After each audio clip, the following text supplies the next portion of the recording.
homage to fundamental teacher Buddha Shakyamuni, homage to wisdom warrior Manjushri, homage to Master's Dharma, profound. It is rarely encountered in a million eons. Now we are able to hear, study, and follow it. May we fully realize Tathagata's true meaning. In order to liberate all sentient beings from samsara, generate supreme bodhicitta, now we continue our teaching on the words of my perfect teacher, this foundational preliminary practice of the great perfection tradition. At this point in our study, we are examining the profound teaching on the impermanence of human life, which is one of the essential contemplations for developing genuine renunciation and spiritual urgency on the path to enlightenment. Whether we are teaching on the impermanence of life or other spiritual guidance methods, this time we will present them through scriptural citations, case studies, and detailed narratives. I personally believe that when giving Dharma teachings, it's best to include substantial content. There should be more material to cover.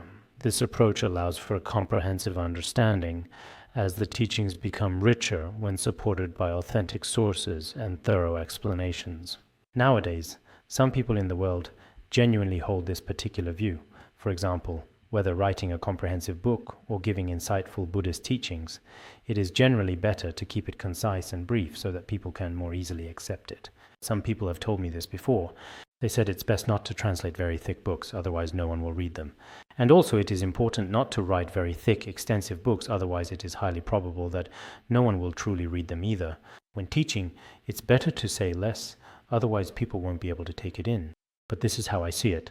Considering the vast and profound content of Buddhism, as boundless as the ocean, one could genuinely say that the profound Buddhist teachings we have diligently received are not even a minuscule fraction, perhaps not even a millionth of a single drop, when compared to the immeasurable vastness of the entire ocean of wisdom. Therefore, if we still find ourselves feeling that the depth and breadth of this content are overwhelmingly too much to grasp, or too broad to encompass, then I do not believe that such a perception is entirely accurate or justified. If we're talking about some worldly, superficial language, or things that are truly meaningless, we should conscientiously try to say as little as possible. It's best not to spend too much time on these things. But when it comes to Buddhism, for our own mental continuum, the longer we habituate ourselves to it, the better. It's just that indeed, in this degenerate age, everyone is especially busy with work, and time is very tight. So the content we usually talk about is actually not that much. For example, in the past, Master Qingliang in Han regions would lecture for 8 hours every day. Nowadays, some great masters in India and the United States, when they give teachings, also basically teach for 4 hours in the morning and 4 hours in the afternoon each day. On one hand, they are busy with Dharma activities, and on the other, they feel that the Dharma is so precious and rare. In the past in Tibet, Choje Chetsun Nyingtik also often taught this way. There was a Khenpo Dasya whose elements of scriptures and logical references were extremely rich. Once he started teaching, he would go on for a long time without ending the class. Basically, once he started in the morning, he wouldn't even stop for lunch, and many disciples eventually couldn't take it anymore. But we are not like that, because these great masters truly have a wealth of teachings within them that they can expound upon. People like us nowadays simply can't teach like that. Even if we could actually do so, it is quite possible that there might not be that many people who would be genuinely willing to truly listen, because our habitual tendencies are quite strong. So when it comes to the Dharma, as a general principle, it's best to make the teachings more comprehensive and not too brief. This perspective may not be very suitable for people in the world, especially those who are extremely busy with worldly affairs. But there's nothing we can do about that. We really do have to adapt to the world. But adapting to the world doesn't mean showing greed in front of those who are very greedy, or showing anger in front of those who are very angry. That's not what adapting to the world means. Adapting to the world means teaching according to people's capacities. With this important principle in mind, we should also thoroughly understand both the extensive and comprehensive teachings, as well as the concise and easily graspable teachings of Buddhism. Everyone should diligently study these profound teachings and be able to genuinely accept and integrate them into their lives. This time, as we discuss impermanence, we will continue on to the next topic. Simply contemplating death is not enough, because at the moment of death only the Dharma is truly beneficial. Therefore, we must always maintain right awareness and mindfulness. We must deeply realize that all the trivial matters of samsara are neither permanent nor substantial. We should constantly remind ourselves to practice the true Dharma. Here it has already been stated that merely knowing about the impermanence of death is not enough. What is most fundamental and essential is that we must practice. Only then, at the moment of death, will it truly benefit us, so that we will not fear death. And after death, even throughout all future lives, it will have great significance for the brightness of our future. Only then will our practice be truly meaningful. Many people only contemplate the impermanence of death, thinking, oh, I will die, but that's not enough. What will we do after we die? The road ahead is so long. Throughout this long and often challenging journey, only the true and authentic Dharma can truly accompany us. Indeed, in this transient world, only the true Dharma steadfastly stays with us, providing constant guidance and solace. All other things, children, wealth, fame, status, and all the various worldly glories and riches, absolutely will not follow us. The only thing that follows us is our merit. But if some people fail to accumulate merit while they are alive, they will deeply regret it at that time. Only merit can save me, yet I have not cultivated it. Master Shantideva also said this. At the time of death, only merit and virtuous roots can save me from the abyss of samsara. But when I was in the human world, I was indeed preoccupied with the 8 worldly concerns and did not practice well. If you do not practice, then do you know what your fate will be after death? Sometimes I truly ask myself from the bottom of my heart, although I have practiced some teachings, I have not truly practiced like the great masters and accomplished practitioners of the past. So after I die, what will my destination be? I often have this question. Everyone present here must have it too. Each of you, think about it. If you leave this life without having done virtuous deeds, that would truly be a great pity. Not knowing where you will go after death, at that time those without virtue are truly to be pitied. In the Treasury of Good Sayings, Sakya Pandita says this, we who are deeply burdened by karma fundamentally do not know what will happen after we die. We do not know our own destination after death. At that time, truly, those who have not practiced virtuous deeds are very pitiable. Therefore, we must understand now, while we are alive, we must practice virtuous deeds. There are also many teachings about practicing virtuous deeds. The ancients, especially Mahayana Buddhist practitioners, truly spent as many years practicing as they lived. But nowadays, in society, not to mention ordinary lay people, even those individuals who are relatively well known, widely recognized, or possess a significant and established reputation within the realm of spiritual practice, actually spend very little time on practice. Therefore, it is absolutely essential that we conscientiously set aside a dedicated amount of time each and every day for consistent and deliberate practice. This is something we absolutely must do, so we must always maintain right awareness and mindfulness. If you lack right awareness and mindfulness, you might forget. Although some people, when at Buddhist institutes or in front of their teachers, feel very eager to practice during lectures, if they lack right awareness and mindfulness, they will soon forget. Therefore, we must always remember that all the trivial matters of samsara truly have no real meaning and no real substance. Their very nature is non-existent. We should always remain in a state of renunciation. Begin to urge yourself, supervise yourself, and frequently observe yourself. This is very important. The only thing truly beneficial is to practice the Dharma of liberation. I remember in the Treasury of Pith instructions, it says, the seemingly trivial and often mundane matters of this earthly life will never truly be finished, even at the very moment of death. They perpetually rise and fall, much like the gentle, ceaseless ripples upon the surface of calm water. No matter how diligently and extensively we pursue these numerous endeavors and responsibilities in this fleeting life, by the inevitable time you finally succumb to death, most of them will regrettably remain utterly unfinished. So, the countless trivial matters of this world perpetually rise and fall, truly no different whatsoever from the continuous, undulating ripples on the vast expanse of water. Consider carefully whether they are of any use at the time of death. From now on, we should practice the Bodhi path of liberation.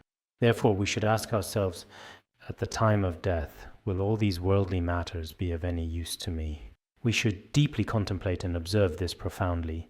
If you truly feel that all the various things we are doing now, all our worldly actions and endeavors, are of no use to you at the time of death, then from today onward, you should change your direction and aspire for liberation, seek the path to enlightenment. Indeed, from the perspective of liberation, this is very important. But I often think, let alone the profound teachings in the Vajrayana or middle way, even the principles taught in the teachings on impermanence, many people in the world today probably cannot readily accept them because they are truly too profound. It is quite difficult for them to seamlessly integrate these profound concepts into their daily lives. Next, let us discuss how we can effectively contemplate impermanence in our everyday lives. When you contemplate impermanence, you should feel that all the trivial matters of the world have no real meaning. Only spiritual practice is truly meaningful. Just like when we study the ornament of the mountain Dharma and opening the door to mind training, many people develop a very strong sense of renunciation and aspiration for liberation. Only when you reach this state do you truly become a genuine practitioner. Otherwise, even if you have obtained a certificate of refuge and received the bodhisattva vows, in reality your inner mind remains exactly the same as before, without the slightest change. In this way, you are not a true practitioner. In fact, the temporary combination of body and mind is also impermanent. Therefore, do not cling to this composite body as me. We can analyze our bodies part by part. In this world, the things people are especially attached to are actually nothing worth clinging to. First, start with the concept of I. Everyone is particularly attached to the temporary combination of their own four elements. But in reality, this too is just a temporary aggregation, a collection of various aggregates coming together. If you use middle way reasoning or the pith instructions of your teacher and truly observe yourself, you'll see that what we are so attached to every day, including our own body, our entire aggregation of the five skandhas is all false, merely borrowed. This reminds me of a profound and ancient story from the revered Mahapraja Paramita Shastra. In this tale, there was a solitary man who, seeking shelter for the night, spent the dark hours within a severely dilapidated and crumbling house. During the quiet and eerie night, a spectral and unsettling ghost mysteriously appeared, carrying with it a lifeless and eerie corpse, which it then brought into the very dwelling where the man was resting.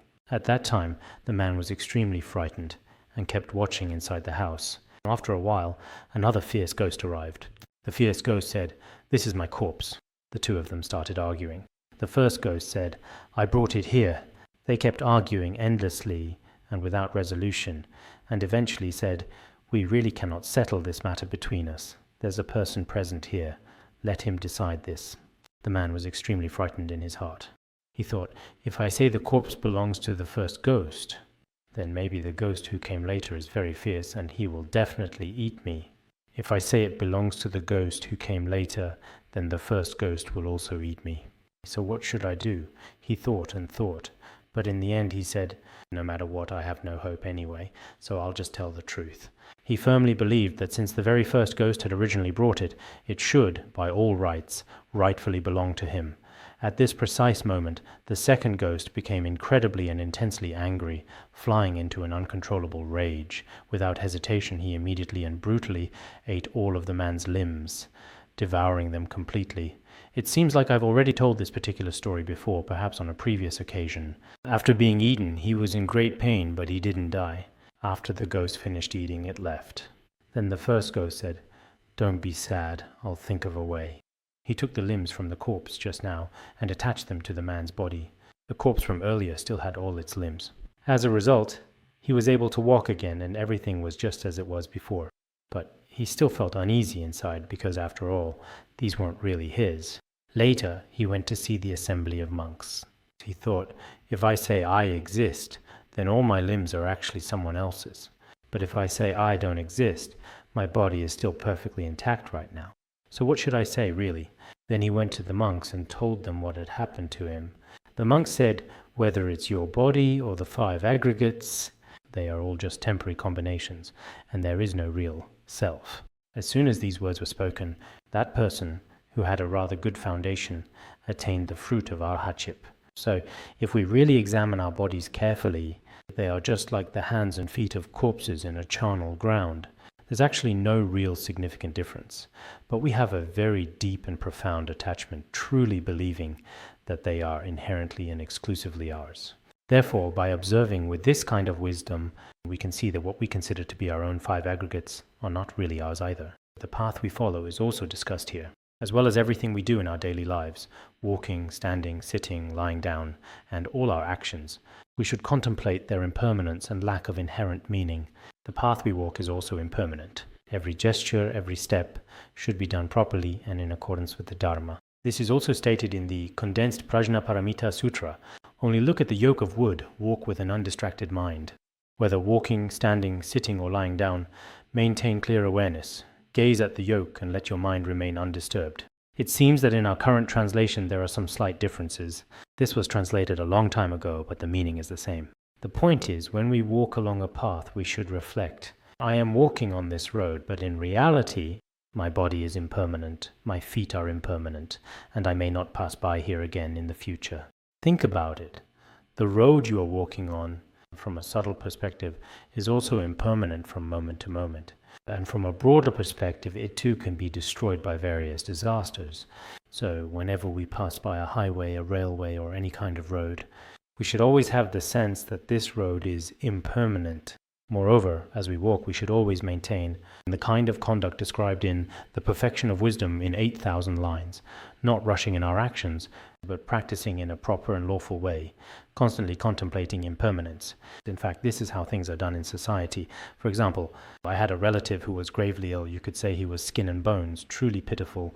When he was about to say goodbye, perhaps someone would say, "We might not see each other again. If we don't meet again, then whatever it is between us." But for those of us who truly contemplate impermanence, even if two friends are both in good health, when you part ways, you should also have this kind of attitude. We might not see each other again in the future. If we don't, let's meet again in Sukhavati. We should have a genuine awareness of impermanence. This is very important. But people in the world think this is impossible. How could that be? There's no need to say such inauspicious things. Many people might think this way, but in reality, that's not how it is. Indeed, there should be this kind of impermanence between us. This is a very subtle kind of dependent origination. Here it says that the place where we reside is impermanent, and we should visualize it as a pure land. Whether it's the Dharma hall we live in or the earth itself, we should regard every place as pure. Just like when Mahabrahma came to the Saha world to debate with Shariputra, later Buddha Shakyamuni said, "All my Buddha lands are inherently pure." We should maintain a pure perception and not think of this place as dirty, chaotic, or inferior. Many people who do not practice well see this entire world as being extremely filthy, truly disgusting, and utterly unbearable to exist within.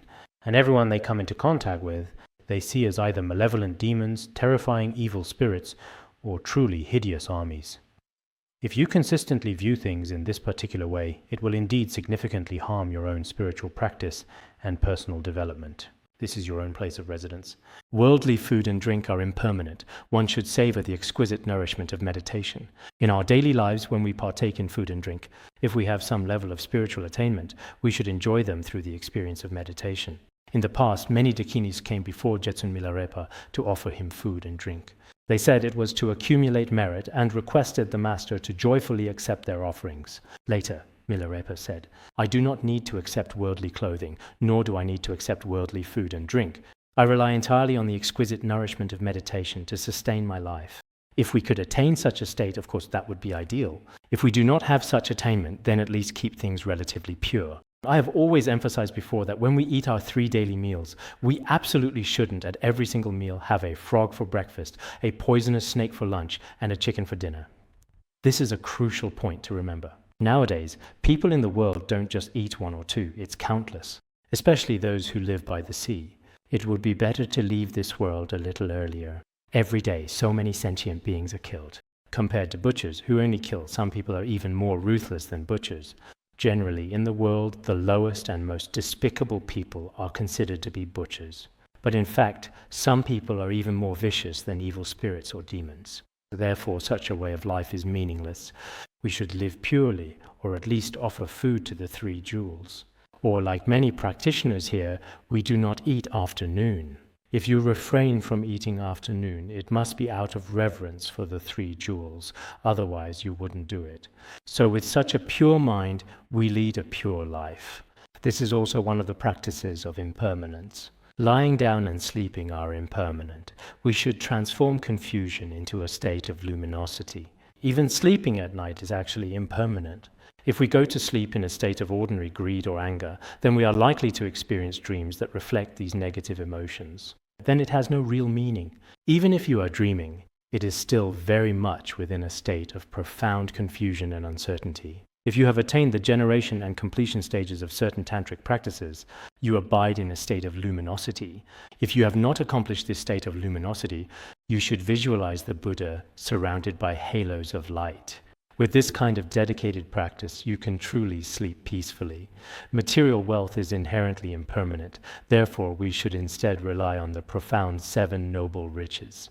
When we possess these riches and treasures that wealthy people have, people tend to be especially attached to them, but they are also impermanent. We should possess the 7 noble riches. The noble ones accumulate this kind of wealth. That is to say, faith, wisdom, a sense of shame, and a sense of conscience, as well as moral discipline, profound generosity, and so on. These are indeed the true and lasting riches of the noble ones. However, worldly people, in their pursuit of material gain, tend to place great importance on contaminated wealth, which ultimately brings suffering and dissatisfaction. Some time ago, a few lay practitioners from Taiwan went to a monastery for a consecration ceremony. Among them was a fellow villager whom I used to know. She had decorated her entire body in a very extravagant way. She wore gold rings all over, and her neck was adorned with many pieces of gold, one after another. Her whole body was especially lavishly adorned. People said that what she was doing was a bit wasteful. If you really dress up like that, you wouldn't see such a thing internationally. I heard that people talked a lot about her behind her back, though perhaps not to her face. So some people with less sophistication or lower standards think that things like fine clothes, luxury cars, and houses are signs of success in this world.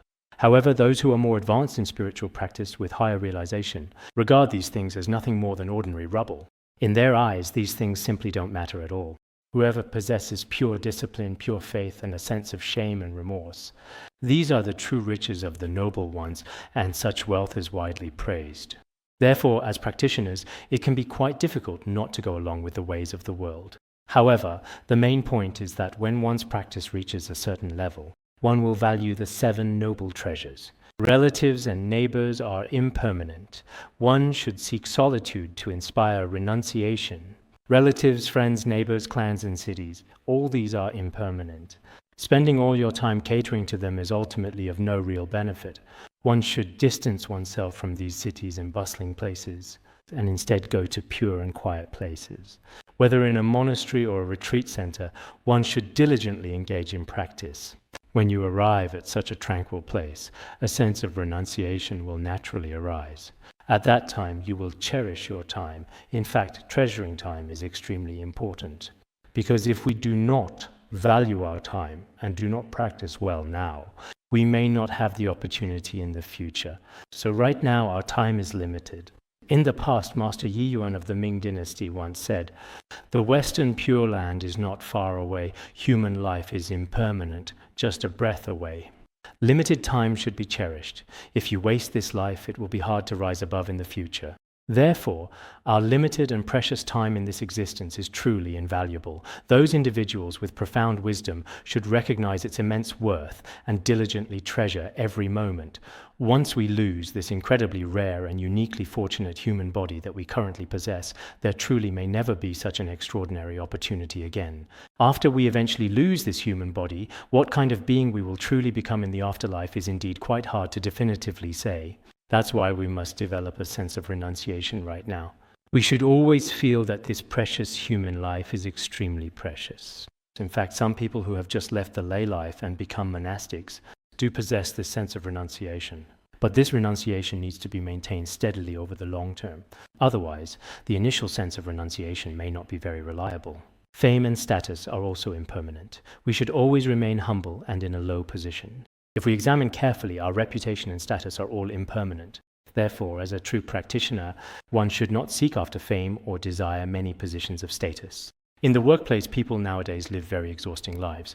Just for a little bit of fame, they keep competing, which is also very tiring. If it benefits sentient beings, then having some reputation is acceptable.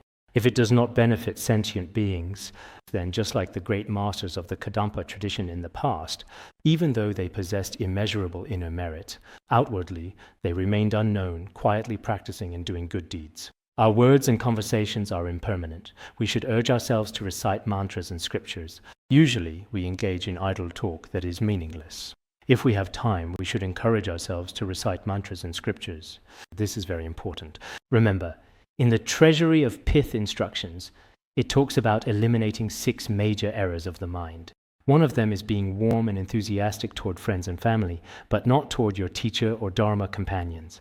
This is a major mistake, constantly speaking idle words, yet not reciting scriptures or mantras in daily life. This too is a major mistake. Not practicing the true Dharma, but instead seeking the 8 worldly concerns. This is also a major mistake. There are many such mistakes mentioned. Nowadays, for many people, if you ask them to recite a mantra, to chant Guru Rinpoche's name 10,000 times, they feel it so long, and after an hour of chanting, their heads start to ache and they feel exhausted.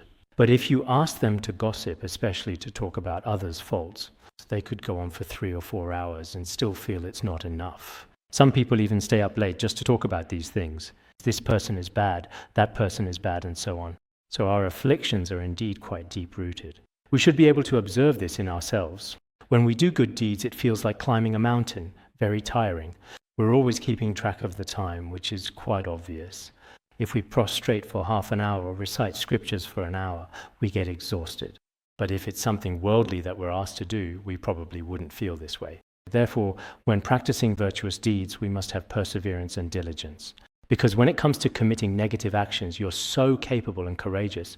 Why can't you apply that to virtuous deeds and discipline your own body? This is how we should act. Next, it's said that even faith and renunciation are impermanent. We should strive diligently to make our vows firm. Our faith and renunciation, although they may temporarily rely on various conditions, we may feel especially full of faith and renunciation, thinking, from now on, I'll never go home again, never set foot in the mundane world again, at the very beginning. But we still need to observe ourselves for a period of time. Otherwise, after a while, our faith may completely dissipate like smoke, and our sense of renunciation may also vanish without a trace. At that point, we might even feel embarrassed about the bold statements we made before.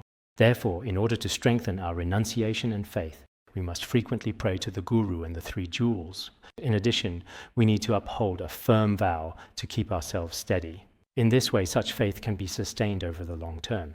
All our thoughts and distractions are impermanent. We should cultivate a virtuous character. Sometimes, especially among those in academic circles, or among those who enjoy analyzing and contemplating, they may think, this isn't right, that isn't right either.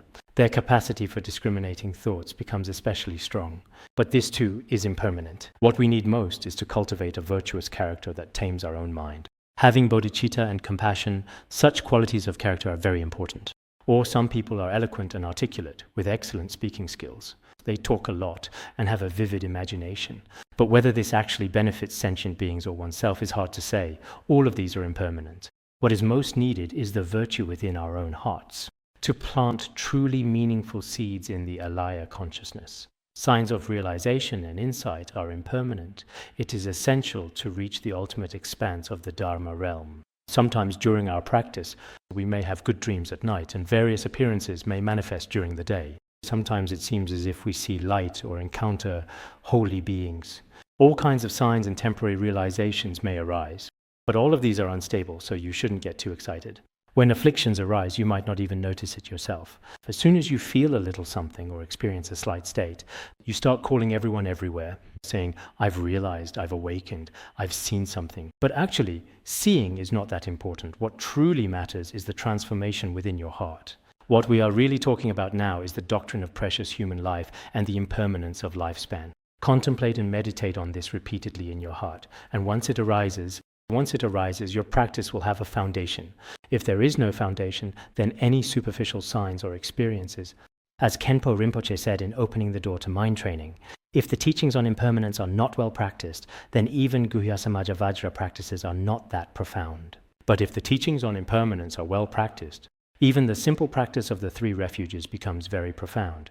This is indeed the case. If we don't establish a solid foundation now, even if, on the surface, you can see the clear light or receive the highest transmissions from your teachers, such as what is now called the heart essence of the Guru, the highest of teachings, but even if you are able to perceive something within these, because your foundation is not solid, it is like building on ice. In the end, because you have not properly contemplated impermanence, the various confusions that appear in the world later on will take away all of your realizations. They will not last. Therefore, if you truly want to practice, you must lay a solid foundation. This is why we have emphasized this repeatedly during this session. After emphasizing it, I hope you will remember it. It's not that we are particularly stingy. Transmitting a secret teaching is not that difficult, especially with the heart essence of the Guru. If you take a single guiding text and explain it, it can be fully explained within a week or a month. On the surface, I too have spoken for such a long time and can continue to speak. But if you haven't established a solid foundation and haven't completed the preliminary practices, many realizations will indeed be unstable. You may not necessarily attain them in front of the Guru, and even if you do, they won't be stable. Therefore, right now, we must firmly establish the foundation of the 4 preliminaries. Then, on top of that, lay a solid foundation for the 5 preliminaries. Only then, when you practice some profound teachings, can your signs of accomplishment and realization appear. Otherwise, at the very beginning of practice, some people's winds, channels, and essences are different. He may be able to display some signs of accomplishment, but these are signs of the path. The signs of fruition appear only when one has reached the 4th stage of Dzogchen, the exhaustion of phenomena into the ground of reality. At the stage of the exhaustion of phenomena into the ground of reality, such phenomena will occur. However, for ordinary people, it is very difficult for these to appear. Once one reaches the exhaustion of phenomena into the ground of reality, one is already liberated from birth and death. Birth and death are completely under one's own control, with the freedom to master and direct them at will. Attaining the indestructible ground of deathlessness is like an eagle soaring freely in the sky. There is no fear, even when death arrives, and from then on, there is no need for further practice. This is also discussed in Chan Buddhism. Some time ago, I listened to some teachings by Chan Master Lai Guo. He repeatedly said that merely reciting the Buddha's name or chanting sutras cannot cut off the root of samsara and cannot bring liberation from birth and death. If one truly wishes to be liberated from birth and death, one must investigate who is reciting the Buddha's name, and through the Chan practice of contemplating the Huatu, come to recognize the true nature of the mind. He constantly emphasized this principle. In fact, what we are discussing here is the same. When one reaches the ultimate ground of dharmata and recognizes the true nature of the mind, at that time, truly, in this world of ours, just like the Venerable Milarepa or the Venerable Longchen Rabjam, countless realized beings, great masters and eminent monks, just like eagles soaring freely in the sky, these realized beings appear one after another without interruption. Without abandoning their bodies, they journey to pure lands. At that point, birth and death are entirely in your own hands, and you will have no fear at all. In the beginning, you are especially afraid of birth and death, but when you reach that stage, you truly will not be afraid at all. At first, I think, as ordinary people, samsara seems so terrifying. How could you not be afraid? Of course you would be. The great master Aryadeva also mentioned this in the 400 verses on the middle way. In this vast ocean of suffering, there is ultimately no boundary. How could fools who are submerged in it not feel fear? In our world, the ocean of suffering, that is the great cycle of birth and death, is so vast, boundless and limitless. So for those with wisdom, how could they not be afraid? Especially ordinary, ignorant people who are drowning in this ocean of suffering. Aren't you afraid? If you're not, then maybe you don't have a heart at all. You could put it that way. Therefore, a teaching from Jetsun Milarepa is quoted here. Just as Jetsun Milarepa said, "In the beginning, out of fear of death, I went to the mountains and repeatedly contemplated the uncertainty of death. Having attained the unshakable ground of deathlessness, at that time I was free from the fear of death." Milarepa said that at first, having committed many negative actions, I was especially afraid of death coming, because if I died before I had a chance to confess and purify my misdeeds, I would definitely fall into the lower realms, so I was extremely afraid.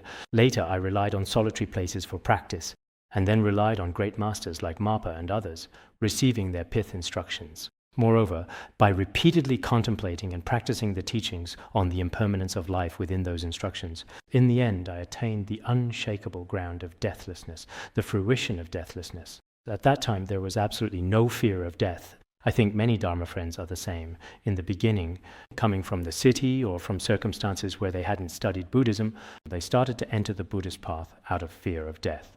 After entering the Buddhist path, they devoted themselves wholeheartedly to study and practice. After a certain period, they gain some confidence in themselves, although they don't dare to say they can immediately attain realization like the great masters of the past. But for myself, Sai, if I hadn't studied Buddhism, I might have kept creating negative karma sooner or later. Now, on one hand, I no longer commit such terrible deeds. Plus, I've basically lived a pure life, studying the Dharma all my life. So when it comes time to die, I should have some confidence and not be afraid. That's why I sometimes think, in other lay Buddhist groups, most people, truly have had their fate and their lives completely changed. That's very good. As practitioners, we must make some changes. No matter whether people in the world see you positively or negatively, you need to change. As for what you practice yourself, just do your best.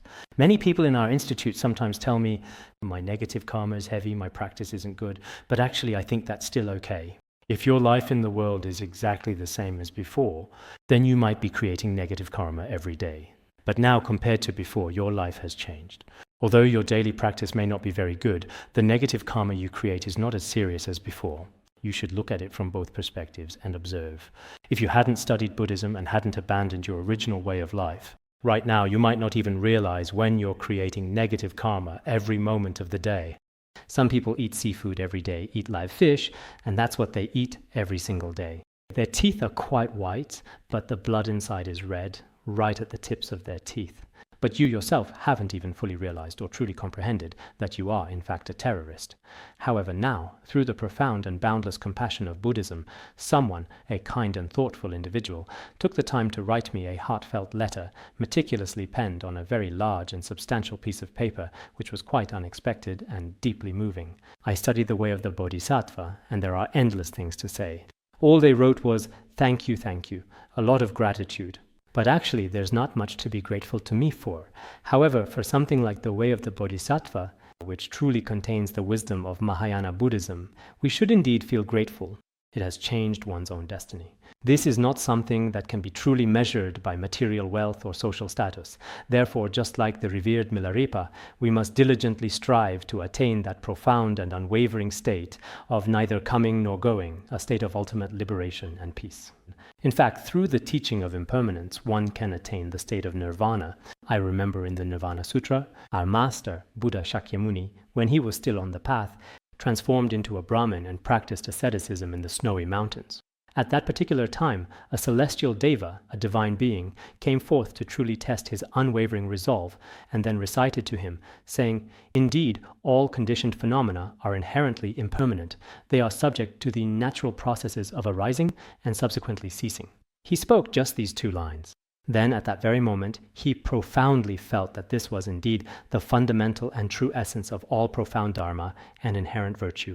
He insisted on receiving the subsequent teachings, but that person refused to pass them on. If you want to obtain the later teachings, you must offer me your fresh blood as an offering. Later, the Brahmin agreed to this condition.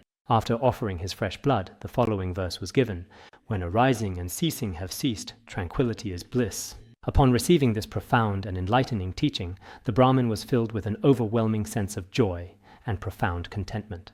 Subsequently, the celestial deva, in a magnificent display of divine power and grace, also revealed his true awe-inspiring form.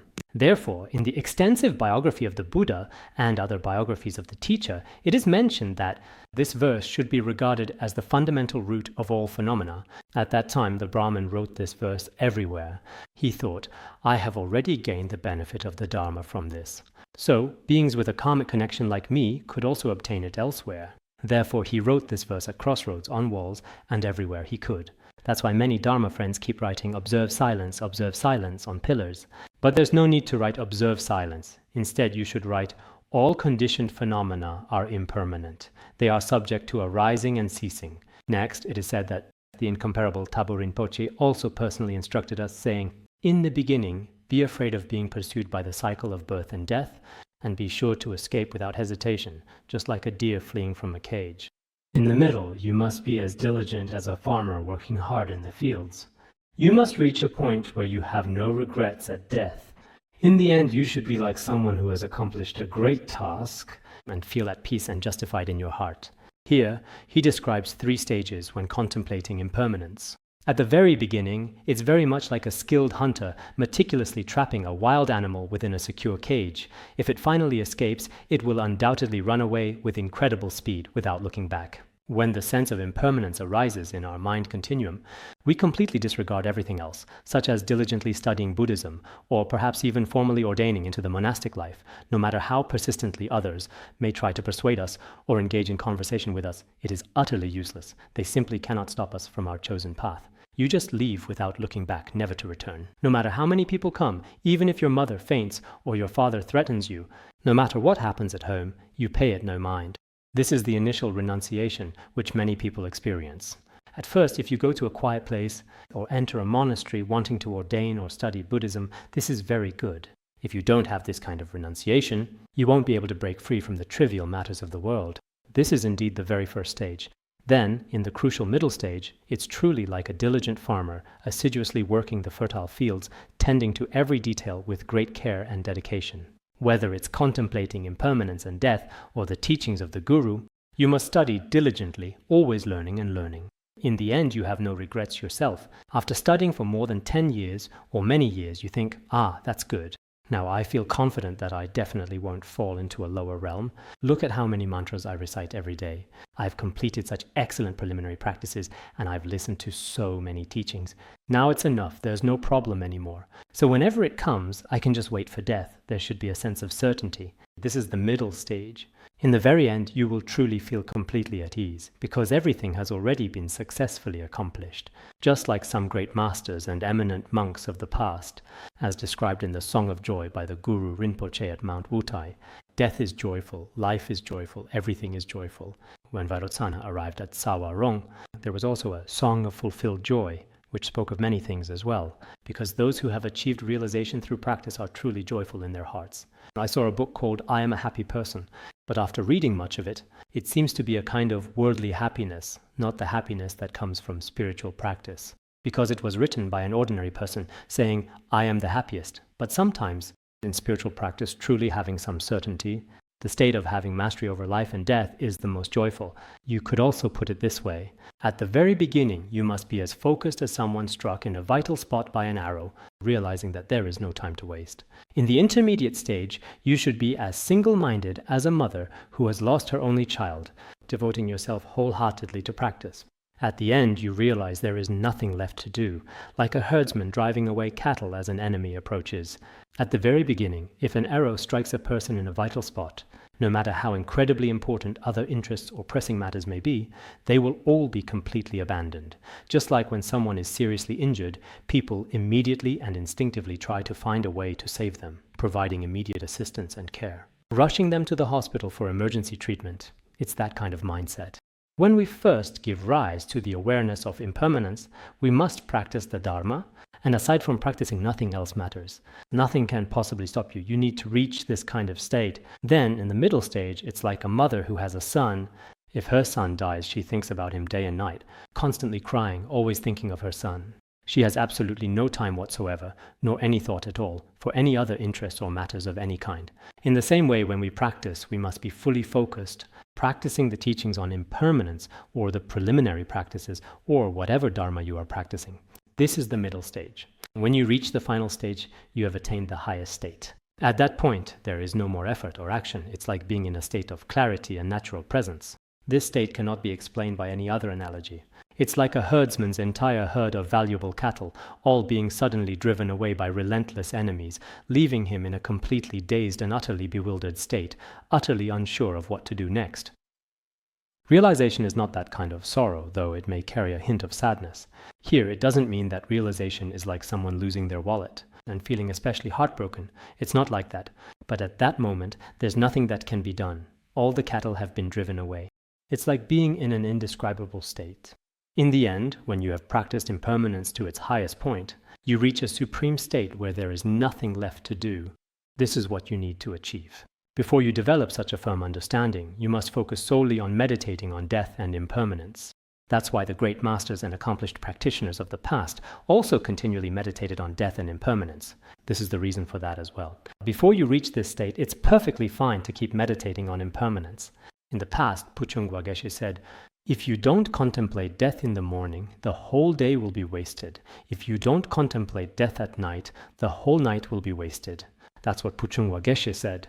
If in the morning you do not take the time to deeply reflect upon the profound realities of death and the inherent impermanence of all phenomena, then the entirety of your day will regrettably pass by in a state of utter futility and meaninglessness. Similarly, if at night you neglect to contemplate the inescapable truth of death and the transient nature of existence, then the whole of your precious night will unfortunately be squandered and utterly wasted as well. So in our current practice, if we contemplate impermanence well, we will remind ourselves every day, In the past, Genwa Geshe also said, "If you don't deeply contemplate the profound nature of impermanence in the morning, you'll be easily swayed by worldly distractions at noon.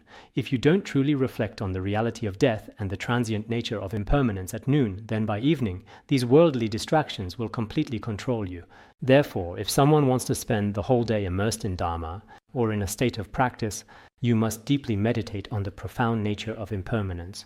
So at night, you can also reflect and summarize your day. I observe that in numerous Han regions chanting collections, the day has indeed passed, and consequently, our precious life has also significantly diminished.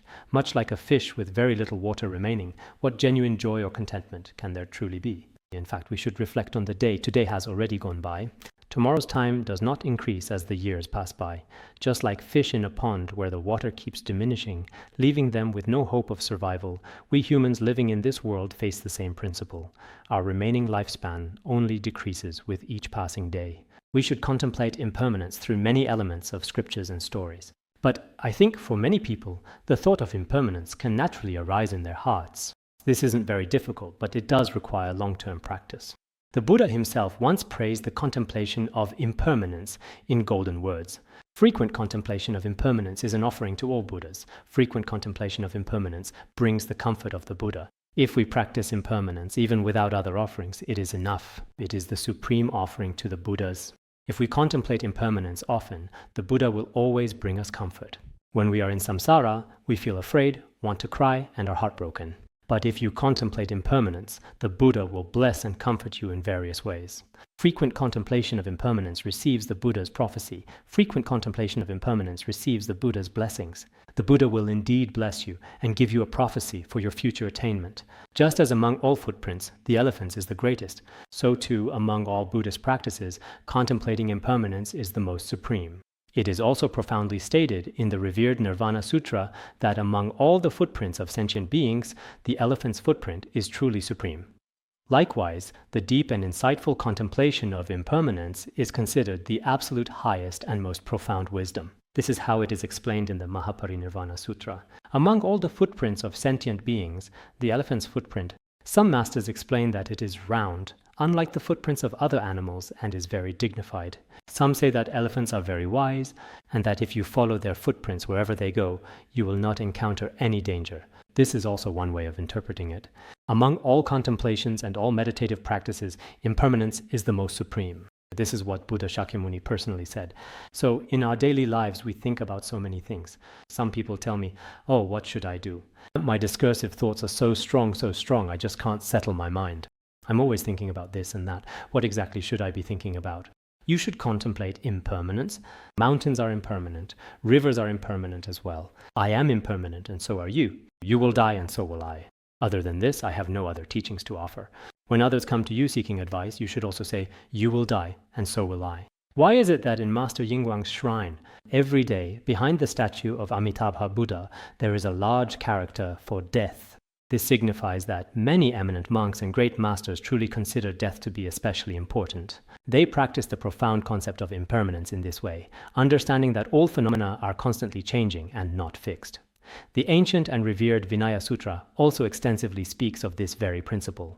Among my many devoted disciples, even if 100 monks such as Shariputra, Maudgalyayana, and others as precious as exquisite vases make offerings of food and alms, it is still not as meritorious as contemplating the impermanence of conditioned phenomena for even a single moment. This scriptural proof is very important.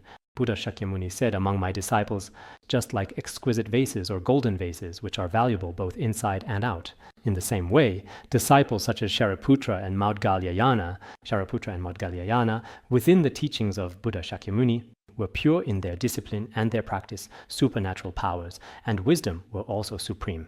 Among all the disciples, they were the most outstanding. At that time, there were very few like Shariputra and Maudgalyayana. Like them, in front of 100 bhikshus, all kinds of food offerings are made, as well as offerings of clothing and wealth. We might think that such merit is immense. Not to mention someone like Shariputra. Even nowadays, some people invite 100 bhikshus or 100 Dharma teachers and believe that their offering of a meal brings them great merit.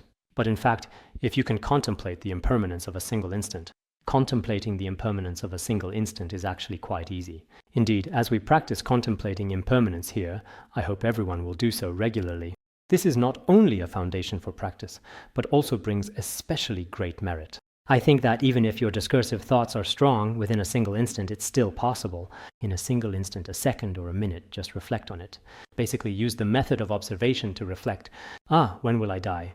There is not a single being in the world who does not die. Everything is impermanent.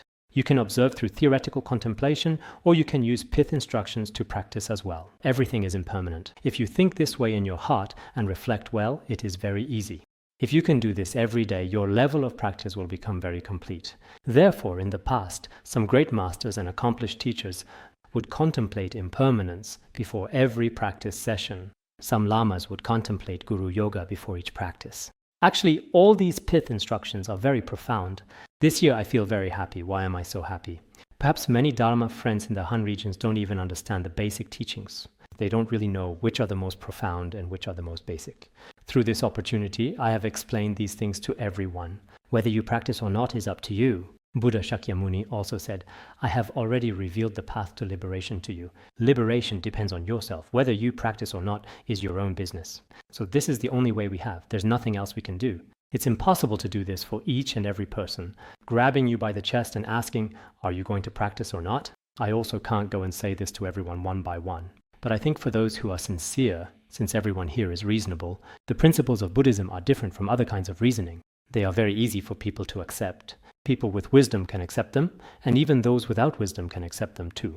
Just like in the preliminary practices, whether you are a wise university student or a PhD, if you have faith, of course for those without faith it might not matter much. But if you have faith, anyone would feel that this makes sense. Once you have faith as a foundation, it all makes sense.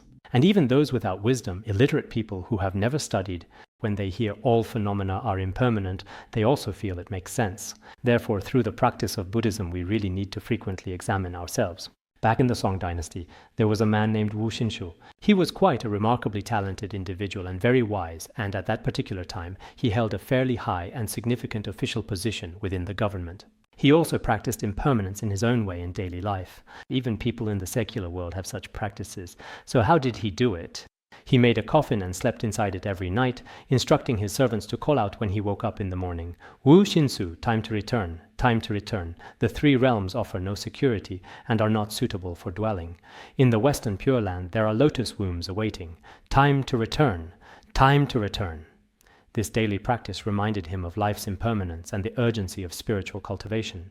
As the servant sang this, he would also knock on the coffin. Then, in the morning, Wu Xinshu would get up from the coffin and begin reciting the Buddha's name. It is said that when he passed away, while reciting the Buddha's name, there were very auspicious signs. So fellow practitioners, you should also make a coffin at home for your own practice. Building a coffin, people in the world think this is very inauspicious, but actually there's nothing to it. In the past, Geshe Potowa gave Geshe Ben Kungya a very special and truly unique gift, a precious piece of pulu, which is a traditional Tibetan woolen cloth. When the esteemed Geshe Potowa presented this gift, he thoughtfully said, My good friend Ben Kungya, today I am giving you my most precious gift. In the future, when you die, you can wrap your body in it. That's why today I am giving you this pulu. Ordinary people might be very unhappy about this. For example, when it comes to birthday gifts or New Year's presents, people usually say, wishing you a long life, or happy birthday. They feel they should give the best possible gift. No one would say, you can wrap your corpse in this. So, when we diligently practice the profound concept of impermanence, we should still faithfully follow the time-honored Kadampa tradition's established way of practice. From this moment forward, we should regularly and consistently contemplate these truths, utilizing truly strong, profoundly impactful, and deeply resonant teachings. Whether you say it out loud or not. In any case, we all have to face it. Everyone does. When you truly face it, you won't be afraid. Otherwise, those who have never heard elements of scriptures on birth, aging, sickness, and death are just like ordinary people, especially pitiable. All right, we'll stop here for today.